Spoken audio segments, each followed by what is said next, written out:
நெறைய சிவன் கோயில்ல பார்த்தீங்கன்னா, ஸ்தல விருட்சம் இருக்கும். அம்பாள் கோயில்லயும் இருக்கு.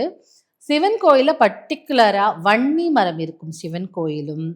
இல்ல வில்வ மரம் இருக்கும் சிவன் கோயிலும். அந்த ஸ்தல விருட்சமா இருக்கக்கூடிய சிவன் கோயில் எங்க இருக்குன்னு பார்த்து வச்சுக்கோங்க.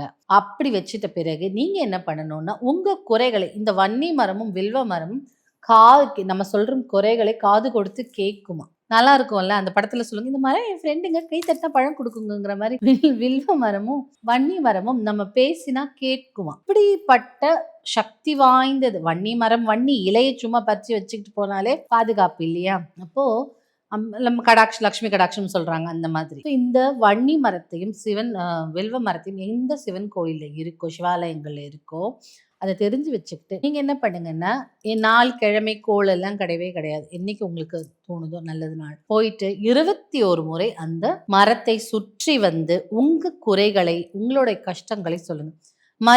அந்த மரத்துக்கிட்ட போய் நம்ம என்ன எண்ணத்தோட போறோமோ, அந்த மரம் உணரும்னு சொல்லுவாங்க. இப்போ இந்த மரத்துக்கு நேச்சுரலாவே நம்ம சொல்வதை கேட்கும் சக்தி உண்டு. அப்படின்னு ஒரு ஐதீகமும் உண்டு. அதனால இந்த மரத்தை சுற்றி வந்து 21 முறை சுற்றி வந்து நம்ம கஷ்டங்களை எல்லாம் சொன்னீங்கன்னு வச்சுக்கோங்களேன். உங்களுக்கு எல்லா கஷ்டத்திலிருந்தும் விடுதலை கிடைக்கும்.